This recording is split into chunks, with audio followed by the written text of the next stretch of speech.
Hey guys, Eric Allen, owner of Top Rated MMA. Hey, on this episode, we've got Gary Thomas, who's the lead writer and founder of Bluegrass MMA. Be sure to check them out and give them likes and follows. Thanks a lot.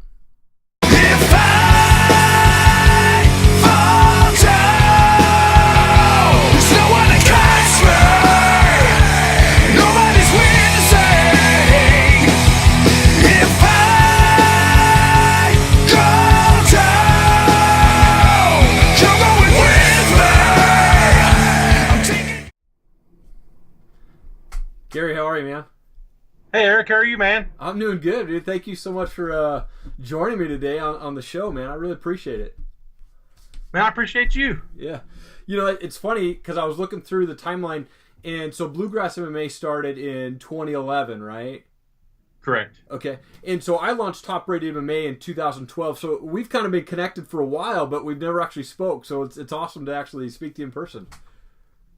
Yeah, man. I'm excited. Yeah. So I was just kind of looking over the website. You're one of the founders of Bluegrass MMA. Can you kind of give me just a run through of what Bluegrass MMA is about, and just so viewers can kind of hear about that too? Yeah, so early on, myself and my partners were a little naive to what local mixed martial arts was. And we were naive to what, say, like MMA Junkie or Sherdog were. Mm-hmm.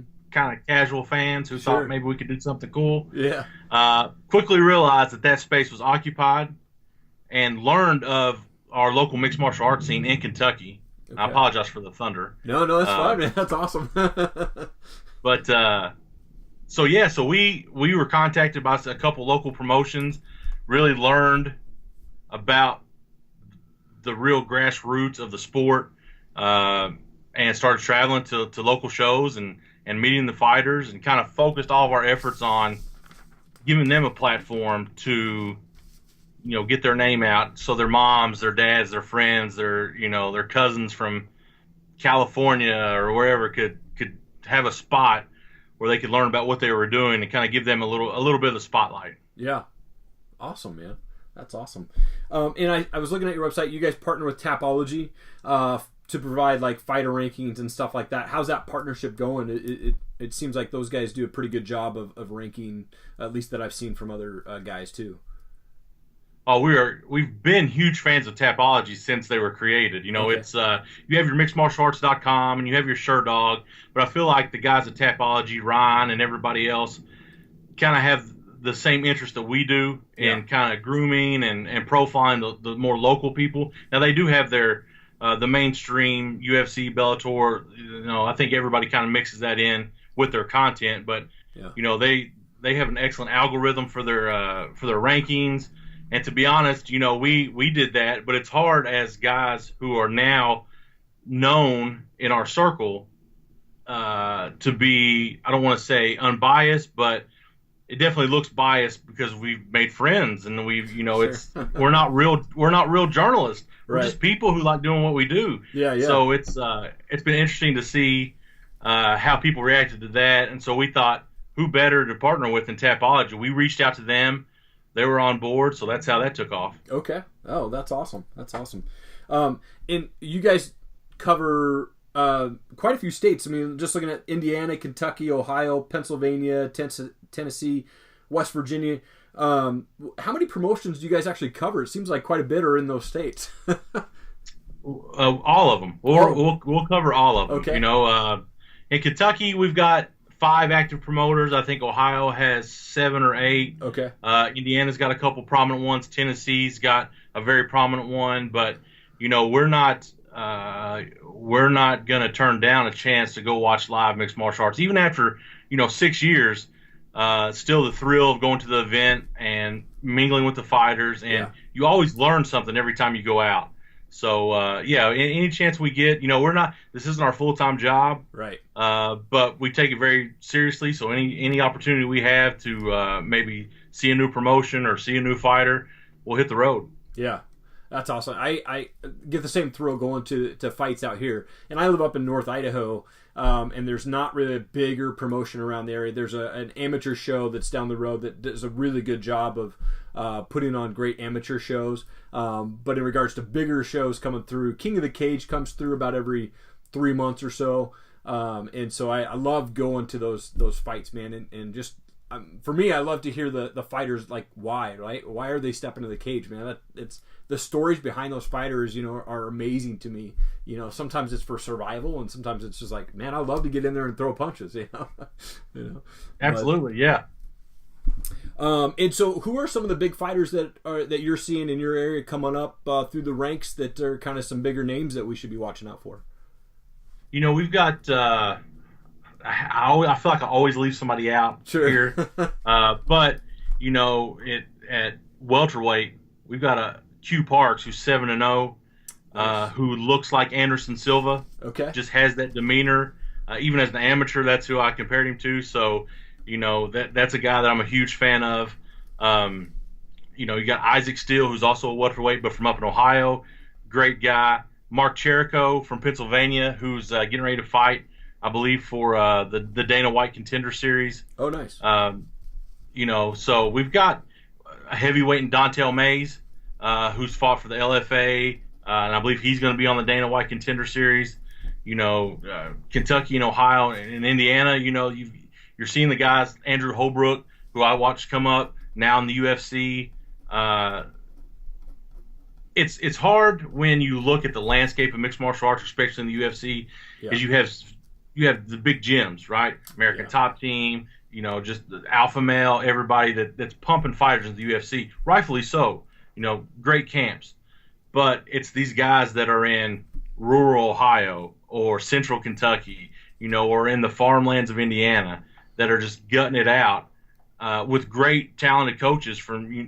Most of them aren't from there or are from there, and they get a chance or an opportunity to go on and do something great. Man, that's awesome.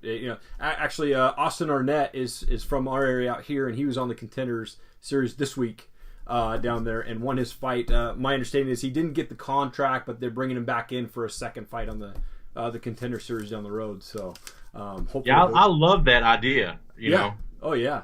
And it's awesome. I love it. I'm a little biased too because I work with Grunt Style. They're one of the big sponsors of the event. I was actually just out at Grunt Style's headquarters out there in Chicago last week, man, and they're a great bunch of guys. And it was funny how the whole thing came together. It was like very last minute, and they had reached out to one of their connections at LFA and were like, "Hey, dude, we need to get in touch with Dana White." And then 3 days later, they're on a flight to Vegas to meet with them, and then it just all fell into place. It's like pretty crazy stuff.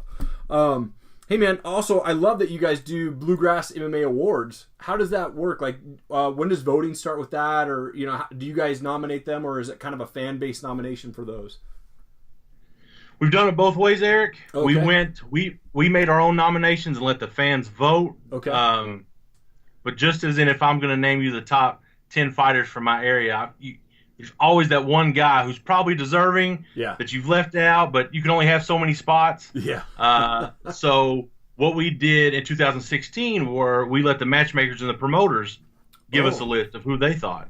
Nice. Okay. And so then we narrowed it down. We them have their input. We narrowed it down, and then put it out for the fans to vote. Okay. So huge numbers. It's 20,000 votes in 7 days, man. That's awesome. Yeah, it's crazy. Everybody loves awards, though, man. Everybody, totally. Everybody cheers for somebody. Yeah, absolutely, man. And then you guys you run a podcast, or is it you on the podcast that you run, and you and your team on that, the Bluegrass MMA Podcast? Yeah, that's myself, and probably the biggest asset to Bluegrass MMA, probably the man that you should be talking to is David McKinney. Okay. He's kind of behind the scenes, incredible writer. He has an incredible mind for MMA. He trains jiu-jitsu. But him and I, we our travel schedules and things, it's not as often as we'd like it to be, but anytime we get a chance to kind of get together, Juan Valley as well, who's my partner, was one of the original co-founders. We've been doing it from his house as of late. So, nice. Yeah, anytime we get a chance to sit down and talk MMA in person, of course, we ran a live radio show for probably 5 years. Okay. 260 episodes, and just it's we try to stay on top of the podcast game, but man, everybody's knocking it out of the park right now. I just feel like we're behind. Yeah, I mean, this is actually like episode 5 for me on Top Rated MMA, And so, you know, and rather than do like a podcast, I was like, okay, let me do something where people can actually see faces, and, you know, I want to kind of approach it a little bit differently, right? And so once I upload this, it'll actually show as a split screen between yourself and myself on there. So hopefully it'll kick off and start drawing some more traffic out there. And I love being able to help just MMA folks in general, man. I mean, if we can help get some names from your area out here in the Pacific Northwest and get some names out there, maybe those fighters can get out here and get their names a little bit bigger. So I love. How can folks listen to your podcast? Is it just on the SoundCloud, right? Anywhere you listen to podcasts, iTunes, SoundCloud, cool, okay. Stitcher Radio, you know, anywhere that you can go. And you can always go to BluegrassMMA.com and just listen off one of the players there, too. Oh, awesome. Okay, perfect. So really today, man, I wanted to kind of just get you on for a quick, episode of the show and find out what's going on in your area there in MMA. Do you guys have any sponsors for Bluegrass MMA that you want to like give shout outs to, and I can add their links to the YouTube show when I post it? You know, we're fortunate to have some great affiliates. Oh, nice. With Onnit. You know, I don't know if you've tried any of Onnit's products. It's a very podcasty thing. Sure. A lot of people promote Onnit, but I'm actually a user, so I wouldn't. You know, I'm not trying to sell it to you. If it's something you're into, that's it. But you can use promo code BGMMA, save 10% off. Cool. On your Onnit products. So that's really the only one. Okay. That's awesome. I love Onnit products as well. I worked with those guys for a while, man. They were great bunch of guys out there. So what I'll do is I'll actually add Bluegrass MMA, and I should have done this sooner, but the website's kind of in rebuild mode right now for myself. But I will get Bluegrass MMA added to our website on our friends page and get some links out to all your social media sites so folks can get a hold of you guys if anything happens. Or, you know, I work with a lot of guys out in this area too, so maybe there's some connections to that site and maybe some fighters can get hooked up that way too. So awesome, man. Yeah, we'll share the love. We'll share the love for sure. Okay, cool, man. Well, hey, thank you so much for coming on the show, man. I really appreciate it. You're awesome, Eric. I appreciate it, man. Hey, thank you for your time. Have an awesome day, man, and have a killer week. All right, you too, brother. All right, we'll talk soon. Bye-bye.